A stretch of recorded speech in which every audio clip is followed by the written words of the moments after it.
Oh, I've done some hands-on quizzes. Hello everybody. Hi everyone, my name is Holly. And I'm Josie, and we are members of the Christian Union. If you haven't done so already, please grab some lunch and sit down, as in a minute Chris is coming to talk to us about what makes humans worthy of human rights, and afterwards there'll be a brief Q&A session. So as you can see, hopefully on the slide at some point, we have a Slido poll going on during the talk, so please feel free to ask some questions. There'll be a code, which also should come up at some point, which is 194972. So please ask your questions and they'll be answered at the end by Chris. I'm going to invite Chris to join us on stage now. So we've learnt this week that you went to Durham Uni, you've won Pointless, and were a child model. Yes. Is there... No, I'm sorry, I'm just going to stop you again. I know I did this yesterday and the day before, but every time someone says the fact that I was a former child model, everyone giggles. I'm sorry. It's just fact, sorry.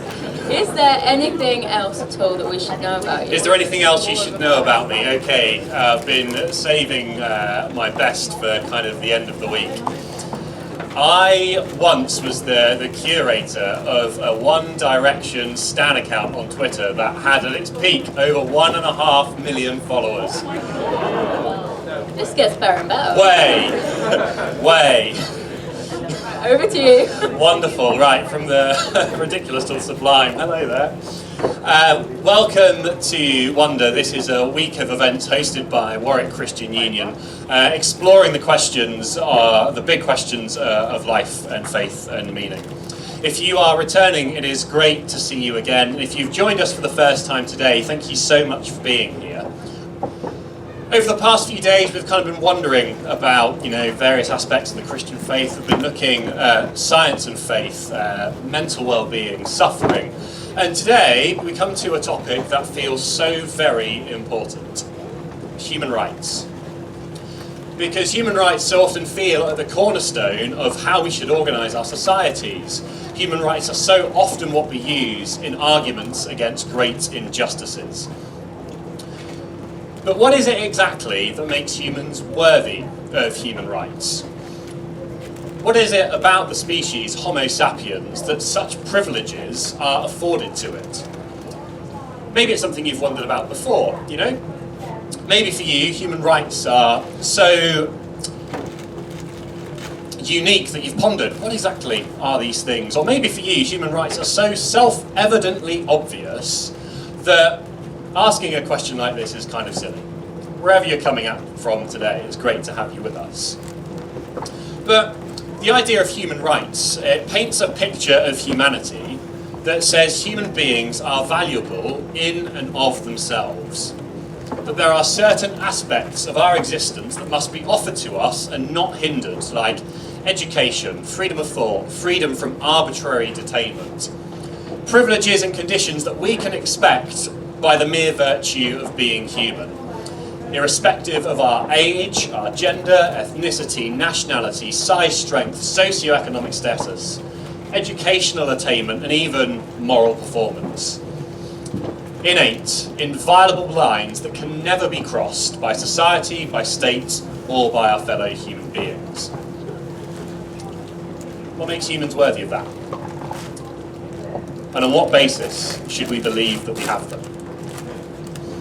Over the next 20 minutes or so, I'm going to try and make the argument that without God, our understanding of human rights are beautiful and high ideals that are built on a foundation of sand. That our understanding of human rights as human beings having innate worth and dignity, that only really makes sense if there is a God in the picture. And then in a world where it feels like our human rights are under threat, the Christian faith offers us the most compelling reason for why we, are worthy of the rights that we possess. So, as we delve into the subject, I think a good place to start would be this. Where do human rights come from? Where do we get the idea that humans are innately valuable?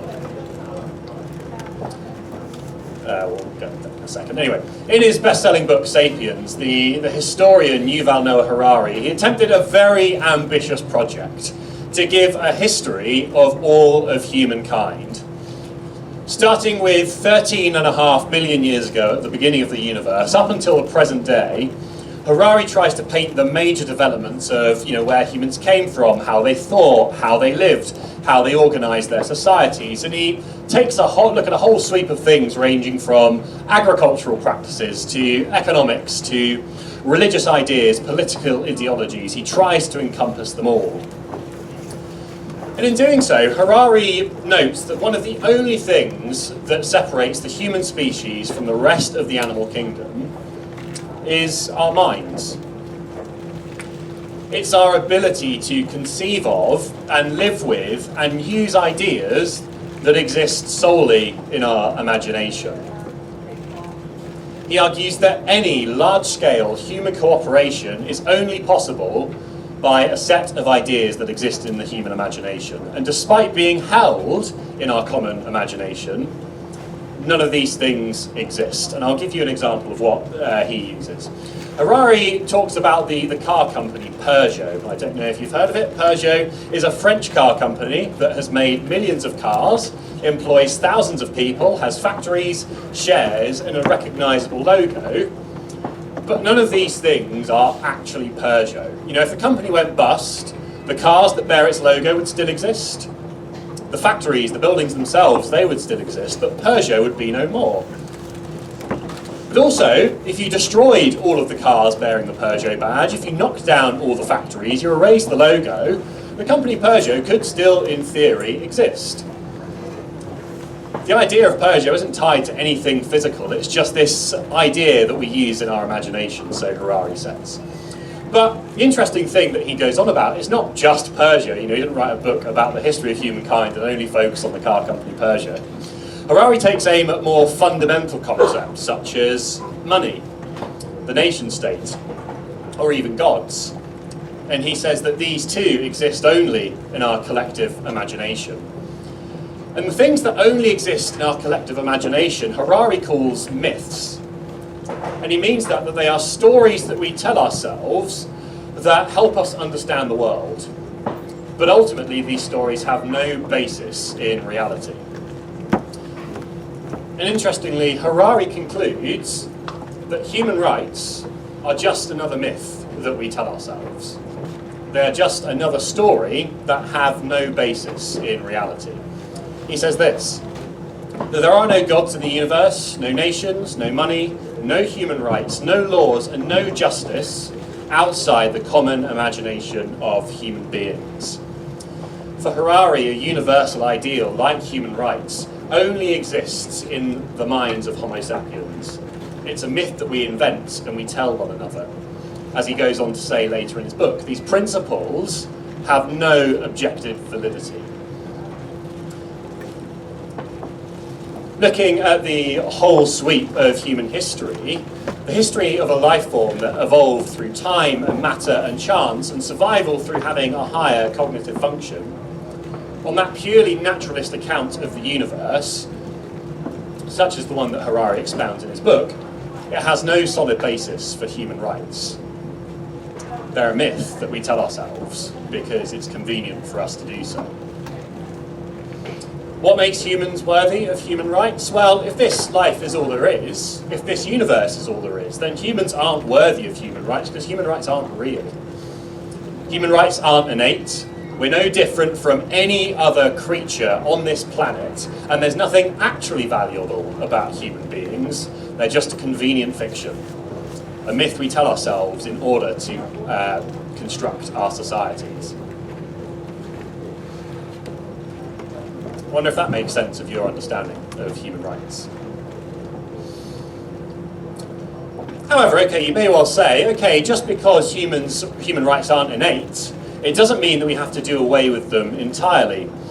After all, Harari pointed out that the nation state isn't real in any objective sense, but we all act like it is. Can't we come to some sort of consensus about human rights and work off the basis of that?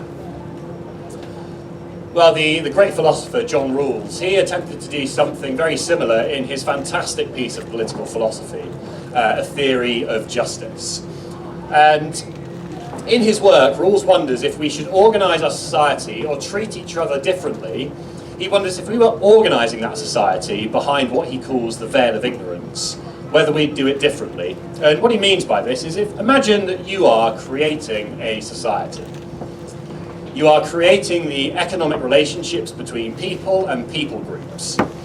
What level of economic inequality are you going to be happy to accept? You're creating the place and value in society that people with certain characteristics will possess. Age, gender, socioeconomic status, and so on. Imagine that you're constructing this society. Imagine that you're doing all this, but you don't know whereabouts in that society you are going to end up. You don't know where you're going to be born. You don't know what ethnicity you will be. You don't know what gender you will be.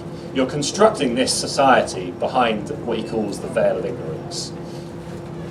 And Rawls argues on this basis, not knowing what place in society that you are going to have, it would be in our interest to construct a society that is equal as possible. A society that limits difference as much as possible. He says that each person is to have an equal right to the most extensive total system of equal basic liberties compatible with a similar system of liberty for all. And these equal and basic liberties are what we would call human rights. On John Rawls' account, what makes human worthy of human rights is human consensus. We, in our own self-interest, have deemed humans worthy of human rights. But I think there are two things that I find lacking about the consensus model. It's also known as the social contract in some other philosophical fields. But firstly, it means that there's not anything innate about human rights. There isn't anything about humans that means humans are worthy of human rights. Human rights are just a matter of pragmatism, a matter of naked self-interest. And Rawls himself admitted this as much himself, you know. The equal society that he posited, he said it would be accepted by any rational person concerned with furthering their own self-interest. Does that sound what human rights are when you hear the word? Do you campaign against modern day slavery because it's pragmatic for you to do so? Or do you feel a definitive line has been crossed? That something inviolable has been violated? This is the lawyer and the leader of the Good Law Project, Joe Morm, tweeted this Sunday. He says that human rights aren't negotiated. They shouldn't be rolled back just because others find them contestable. They're immutable. That's their point. Firstly, the consensus model doesn't seem to make sense of our understanding of human rights, but the consensus model is also something of a misnomer, because it's not you or I who are involved in the consensus building. It's not the consensus of all people, but it's the consensus of those with the power to negotiate. It's the consensus not of humans, but the consensus of the nation state. And if human rights are negotiated and enforced by nation states, it means that human rights are given to us and not recognised. They are something that we receive rather than something that we already have. And if human rights are given to us by those in power, then surely it follows those in power can take them away as well. To suggest that the state can somehow violate your human rights doesn't seem to make sense when the state is the one who bequeathed them to you. If the nation state gives us human rights, the nation state can take it away.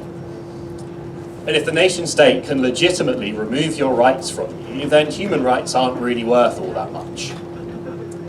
Because they are in fact exactly what the philosopher Friedrich Nietzsche said about them. He said that human rights was just talk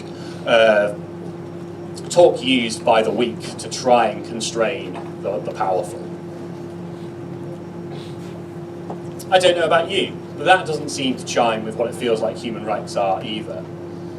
none of that speaks into the innate worth and dignity and value that we sense in every single human being. What makes humans worthy of human rights? The naturalist account would say that human rights are just a fiction, a convenient myth we tell ourselves, and say human rights aren't actually real. We have the consensus account that says that human rights aren't fundamental to who we are, and what makes us worthy of them is the nation state has decided that we can have them. But what does the Christian faith have to say? Under a Christian view of the world, what is it that makes humans worthy of human rights?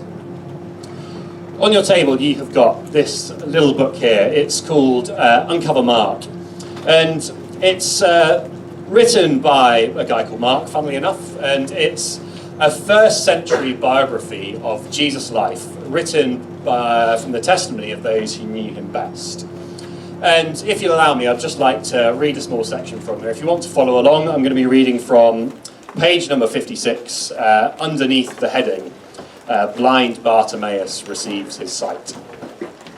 That's page number 56, starting from the little number 46.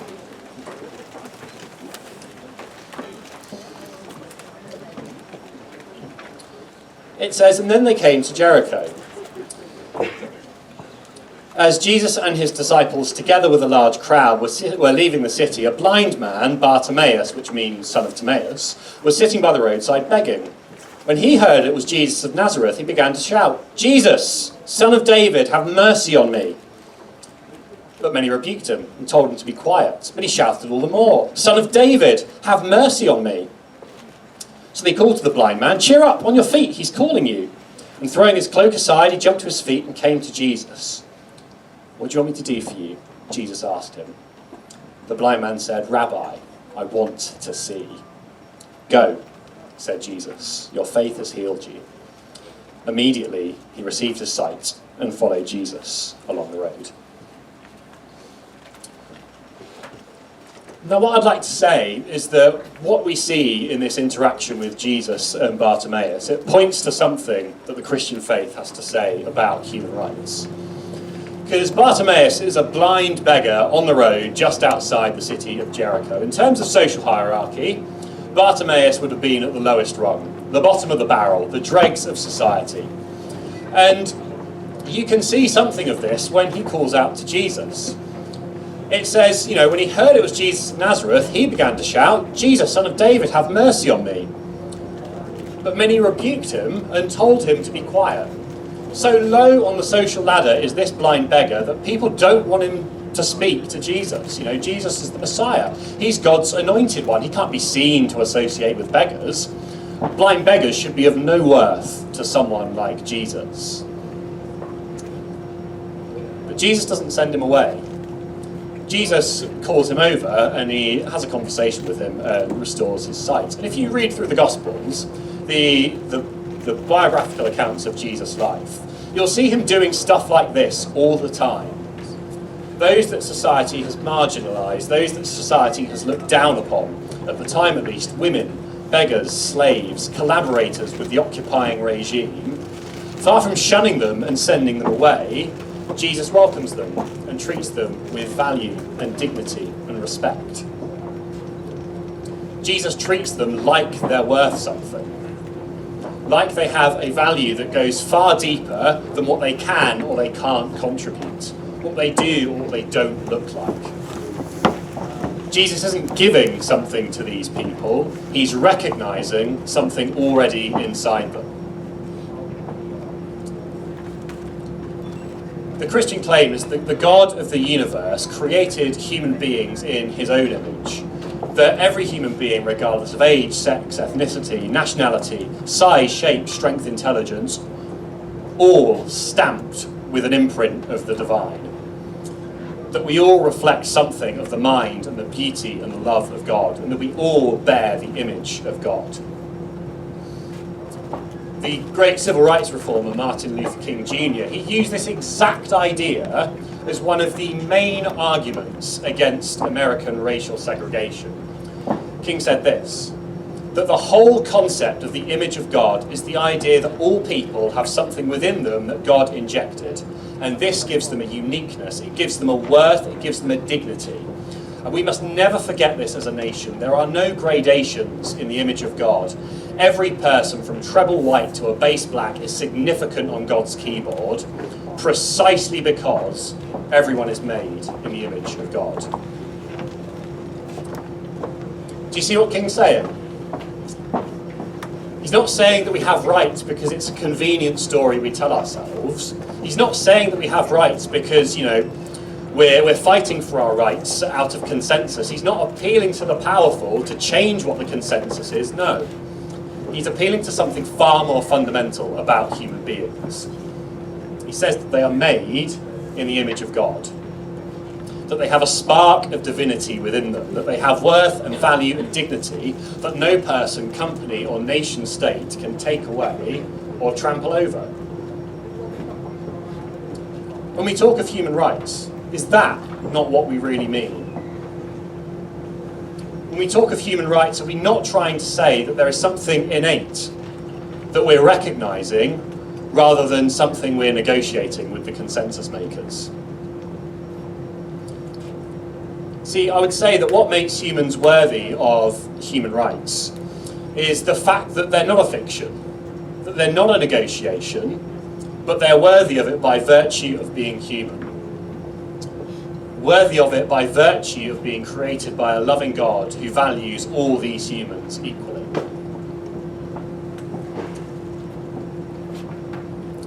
Now, because God values all people in the world equally, you might be pleased to know that God takes the violation of human rights very seriously indeed. To treat someone made in the image of God as something less than that is actually an outrageous thing in the eyes of God. And in the eyes of humans as well, because we reflect something of his image. And surely we go, well, great. It is outrageous to violate human rights. It is outrageous to exploit the vulnerable. It is outrageous to build racist systems. And it is outrageous to systematically demean people based on what they look like, based on how old they are, and based on how many limbs they have.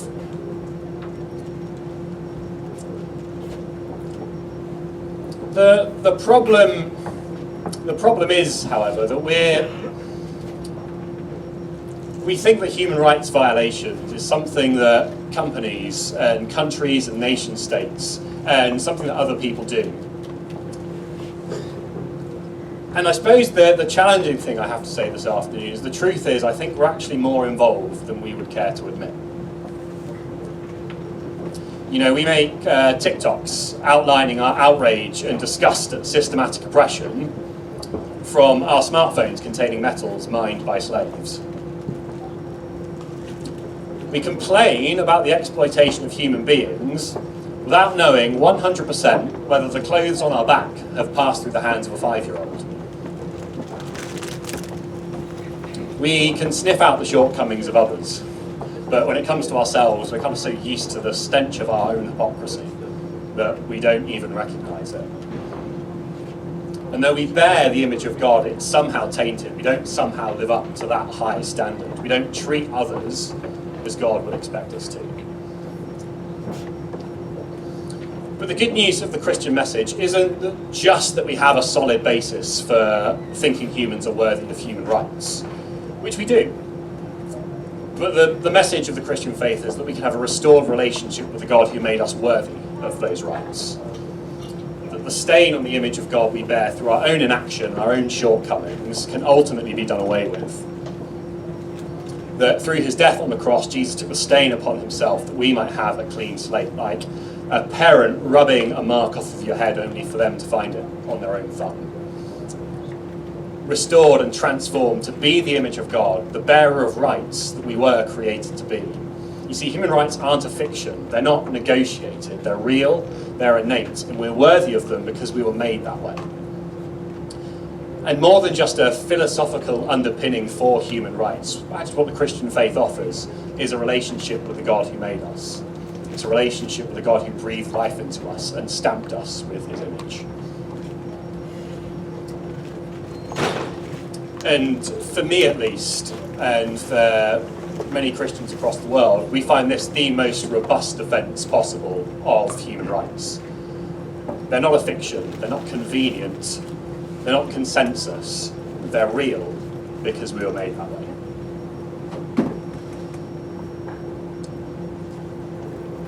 Before I start waffling, I'll stop there. Thank you very much for listening. I know human rights is a very emotive and topic that inspires a great deal of passion. I'd encourage you, please head on to Slido if you have questions, comments, get in touch. We'll have a Q&A now. Love to hear what you think. Yeah, thank you very much for listening. I really appreciate it.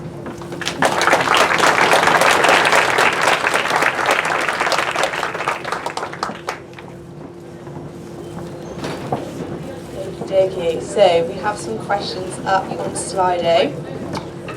First question for you, Chris. How much can we rely on our institutions?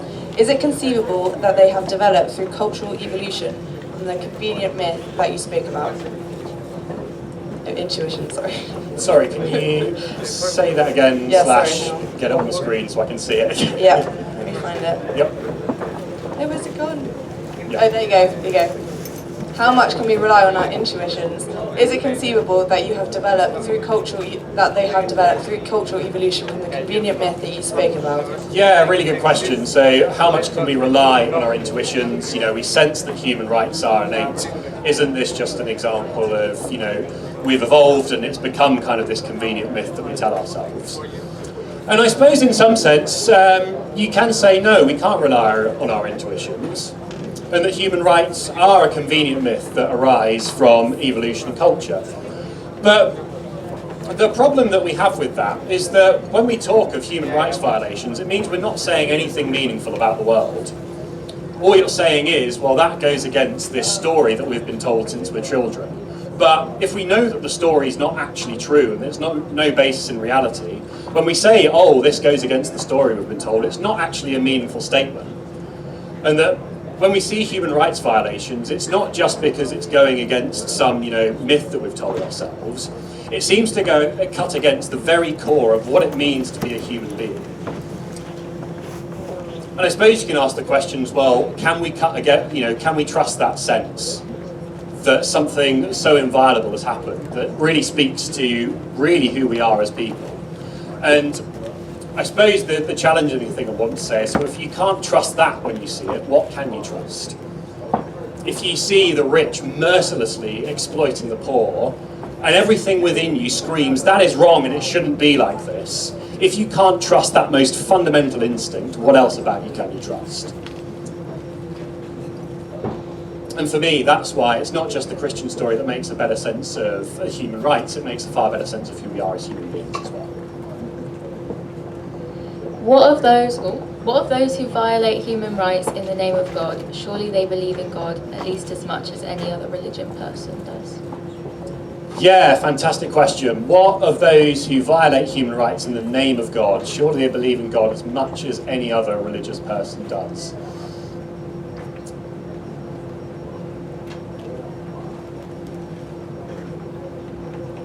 I suppose this speaks to something about the character of God. So, I've got to try and at least, we think of human rights violations in the name of God. That you kind of think back to the Crusades, for example, the violent imposition of the Christian faith on people who had no interest in being Christian. God would say that's actually something egregious. That something fundamentally wrong has been committed there. And that this idea of God being angry at human rights doesn't mean that everyone who then believes in God gets everything right. There's a word that kind of has very religious connotations in our society, but the Bible would say that we are all sinners. We all fall short of the glory of God, it says. We all fall short of God's expectations. And that means that even if you believe in God, as you can see through history, that doesn't mean that you're somehow immune to never violating another person's human rights instead.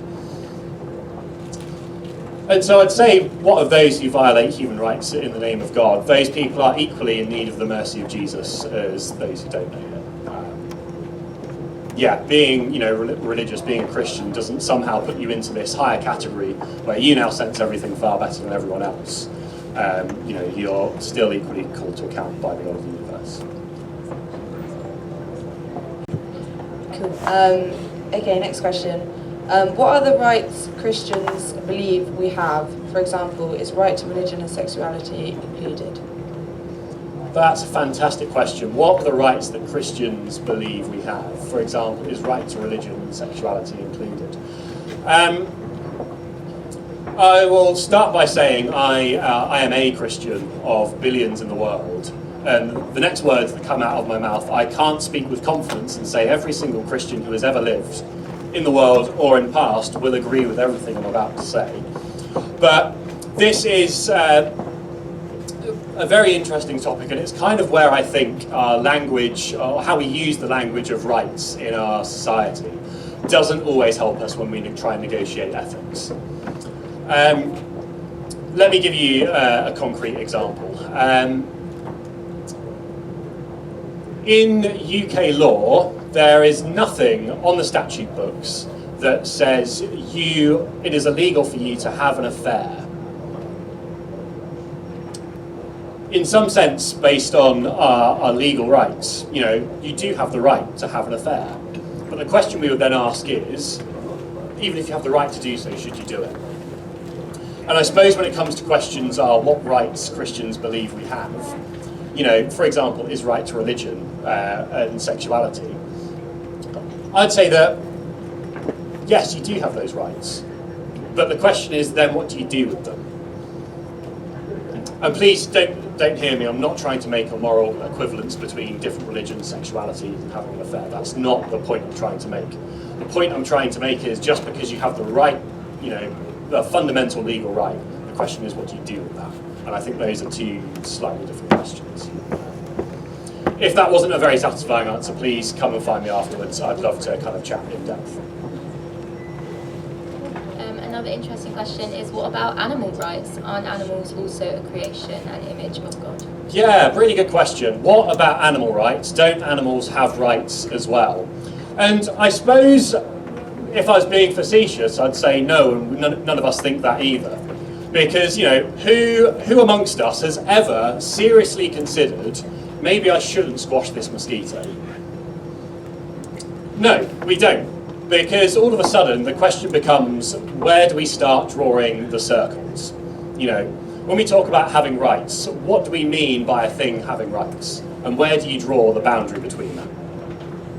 And when it comes to animals, the Bible would say that yes, they are created by God, but they're not created bearing the image of God. And it's not by virtue of being created that humans have the inherent dignity and worth. God created rocks, and I happily kick rocks down the road. It's that they're created in the image of God.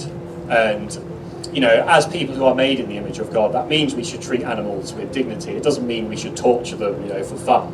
But that also means they, in some sense, aren't worthy of the rights that humans have.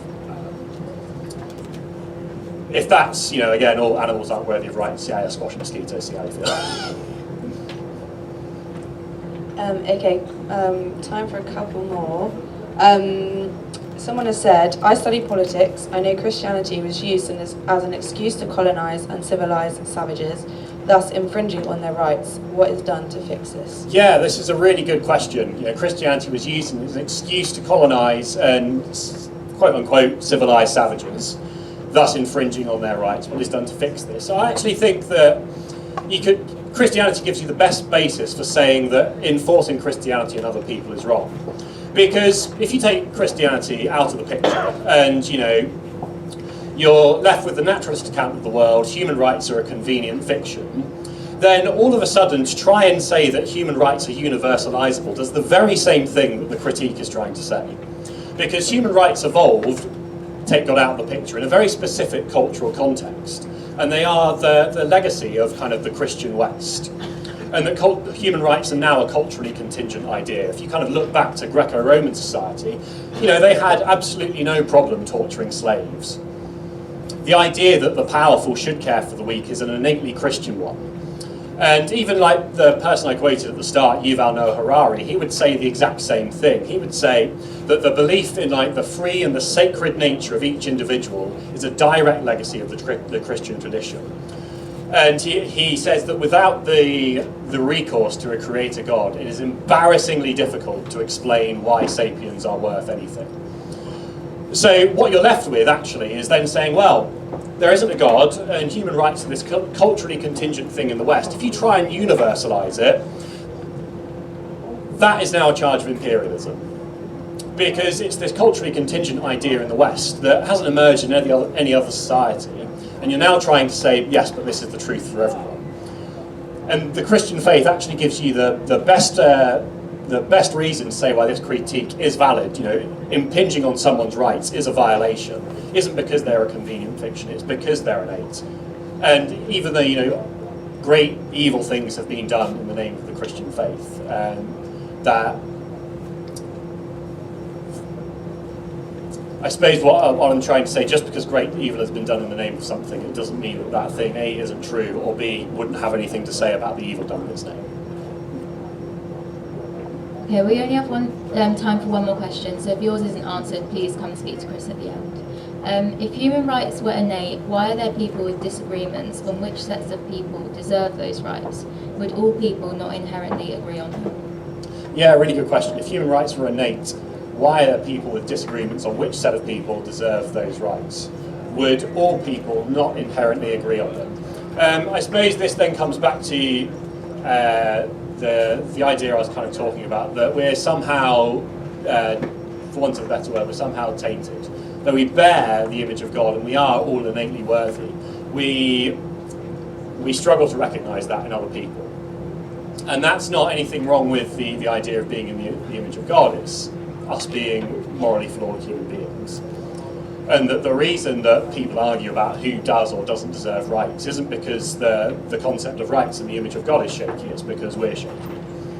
And what the Christian faith would want to affirm is that every single person, regardless of, you know, age, gender, sex, having religion, God, is of equally worth in the eyes of God.